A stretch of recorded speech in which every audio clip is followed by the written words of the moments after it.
And welcome to Winging It with Manly Man Matt. That's me. Yeah. Today's Monday. We've got a team review. So, Manly didn't play this week, obviously.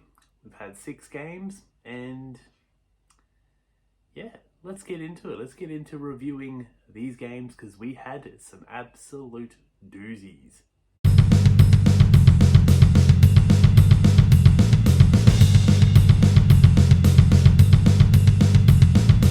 Alrighty, so first up was the Canberra Raiders taking on the Newcastle Knights in Newcastle. I thought this one was going to be a Knights victory, but they played crap. The Raiders, gee whiz, they were absolutely dominating. I was watching this match. I didn't get to watch all of it because I had to go to work, but I watched like 3/4 of it, and it's just the Raiders were just dominating. The Knights just made too many mistakes. I initially thought, what's his name? The Jamal Fogarty. I thought he put in some kicks to begin with that were absolutely dreadful. Put up a bomb and it went into the in-goal area, and I'm like, Kalyn Ponga had a foot in there, or he had a foot in the in-goal area, was able to catch it, 20-metre restart, 7-tackle try, 7-tackle set, whatever you want to call it, I don't know. Then he did it again, and I was just like, what are you doing? And yeah, so I don't know. I thought the Raiders were very, very good. They were very good. I did have them as my wooden spoon winners, but it's only round 1. But yeah, not anymore. They're going to win some games. They're going to trouble a lot of teams with their play. They're just big. They're just strong. They've got a few players to come back. So yeah, they're if they can continue, yeah, they might even sneak into the top 8 again. Who knows? The Knights, they were woeful. You can really feel the loss of Dom Young. Kalyn Ponga can't do it all. So yeah, they're woeful. But anyway, on to the next round. Alright, so the next game was Cronulla versus New Zealand, over in New Zealand. So the Warriors got off to a massive lead, like it was 12-0. They got off to a really good start. I thought, gee whiz, they're going to put 40 on them. Boy, was I wrong. The Sharks came back, persevered, and wore them down, and got the win. What, like, as the Warriors coach, what do you say? Like, what do you say? I mean, that was just, yeah, they just wore them down. Like, what are you meant to do? Like, you're up 12-0, 13 minutes in, and then you lose. Like, yeah, it was diabolical. That was all I can say. I'm thinking the Warriors coach Webster will be putting in some work this week, putting in some work for fatigue, time management. Yeah, just it's dreadful. There was some good bright spots. I thought Sean Johnson had a couple of good runs. So did Tuivasa-Sheck, but yeah, in a game where Nico Hines didn't even really play that well. I didn't think he played that well, but what can you do? It's the Warriors. They're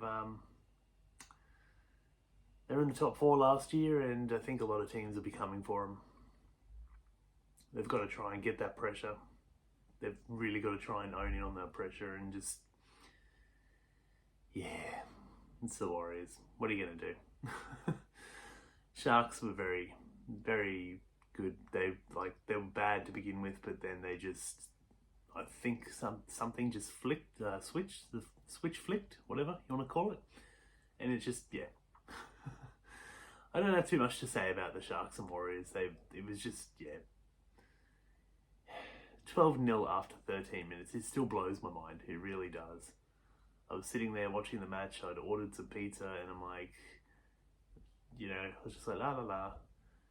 And when the Warriors scored their quick 2 tries, I was just like, this could be a blowout. This could be a massive blowout. I mean, the Sharks, yeah. when Adam Fanua-Blake went over, I was just like, yep, this is pretty much done. But then, nope. That's why it's an 80-minute game of football, people. But anyway, let's move on to the next match. Panthers and Storm. Who would have thought? Generally, the Panthers have had the Storm's number since 2021. They've pretty much always beaten them. And yeah, I thought with Munster out, I did badly on my tips. I really did badly. I got the last 2 right. But anyway, so yeah, I didn't get to actually watch this game. I watched the highlights and there wasn't many. This was a poor attacking game. So, yeah, make of that what you will. The Panthers scored 0 points. 0. The Storm scored 8 off I think a penalty goal and a try with a conversion. Yeah, that was just terrible. Like, I mean, say what you want about the Panthers. They did this last year as well. They lost the first game. They lost the World Club Challenge, and look where it got them. It got them a grand final, and it got them a premiership. So I don't know. I don't like round 1's always hard to really gauge like how a team is going. Like, yeah, I think the Panthers will come back next week. They'll be hard to stop. But the streak continues for the Storm. 23 years running, I think it is. Wow. Round 1 wins. They just come natural to the Storm, apparently. But anyway, it was the Storm running out winners, 8-0. There wasn't too much to say. There wasn't too much attack. The 1 try came from a kick to the corner, and yeah. Anyway, next game. Alrighty, Bulldogs and Eels. So, the Eels ran out winners. They were very clinical the first, 60 minutes, and then they just kind of switched off and let the Bulldogs come in with a couple of tries. But, yeah, they were very clinical. Morgan Harper, ex-Manly boy, getting the first try. What a debut for the new club. Proud of him. Once a Seagull, always a Seagull. Squawk, squawk. Anyway, I don't know why I did that. Anyway, so yeah, good debut from him. I didn't really see too much of Kelma Tuolagi, but anyway, yeah, that was just a very good side. Mitchell Moses didn't really do too much. They kind of limited him, but Parramatta should have put 40, 50 on them. The Bulldogs, they were woeful. Absolute woeful. I've spoken with a few people that I work with that are Bulldogs fans, and they were at the game and they were just woeful. Like, yeah, I've said it before, like not on this channel, but I've said it before. Please put Matt Burton back in the centres. Grab a half. You'll have much more success. Like, I don't understand it. Matt Burton is not a half. He's known for one thing: putting up bombs. He can kick a ball high. Like, yeah, that's good, but I just don't think he can do anything else. Like, he's not a half. Put him in the centres, please. You'll have much more success. But anyway, I think Kikau got, it was either injured or might have a suspension coming up, I think. And yeah, Crichton scored, so that was nice. But apart from that, yeah, the Bulldogs were woeful. Can't see them making the top 8 off of that performance. Ciraldo has a lot to do with that team. I think Josh Addo-Carr's also out, so that sucks as well. But anyway, on to the next game. All right, St. George versus the Titans up on the Gold Coast. Oof. I predicted it. It was one of the matches I predicted. One of the only two. St. George were clinical. Absolute clinical. Sloan getting 3 tries. Oh, what a match. Gold Coast was just dreadful. I don't know how you... I know they were missing 3 of their starting players in Fafita, Campbell and Foran. Foran was a late out, but come on. Yeah, you're meant to be professional footballers. Yeah. Yeah, that was terrible. That was just terrible. What do you do? What do you do? I really don't know. Yeah. Gold Coast really just, they don't live up to any expectations whatsoever, and it's frustrating because Gold Coast are in my top 3 of teams. I do like the Gold Coast. I've done volunteer work for the Titans. I want them to succeed. May sound a bit weird as a Manly fan, but I really want the Titans to succeed. But it's just dreadful. What are you meant to do? I feel for the Gold Coast Titans fans. I really do. They show up. I mean, some of them show up, but the team just doesn't. The Dragons, though, they were just wow. Wow. Kyle Flanagan even got a try. That's when you know you're not very good. Not dissing on Kyle Flanagan, but he's not the best. But anyway, he got a try. Yeah, that was good to see. Zach Lomax got a try, and he was very happy with it.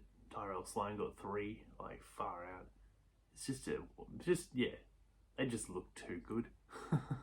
But anyway, that's the Dragons for you. They I'll reserve judgment on them until probably maybe round 20 to see exactly how they are, because they do go through a good set of form in the early in the year. They are known as the March-April premiers. But anyway, let's move on to the next round, which is the last game of the round. The North Queensland Cowboys absolutely dismantled the Dolphins. Dolphins are crap, as I've said before with a bunch of other games. Cowboys were just way too good. Far out. They were just way too good. Yeah, Dolphins really didn't help themselves. There was a kick.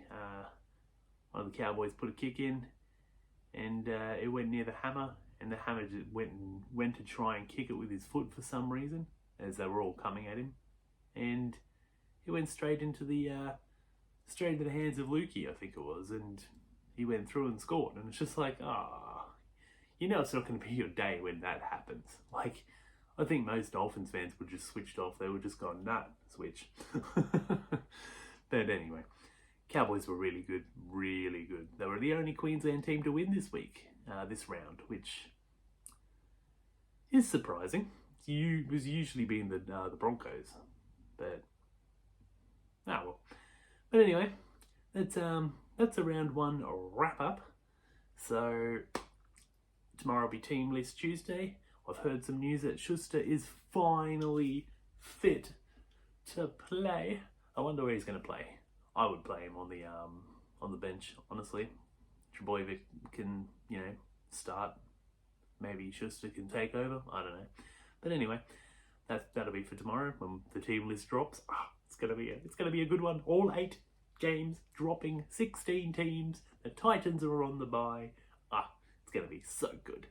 So anyway, don't forget to like, comment, subscribe, kick a ball, hug a loved one.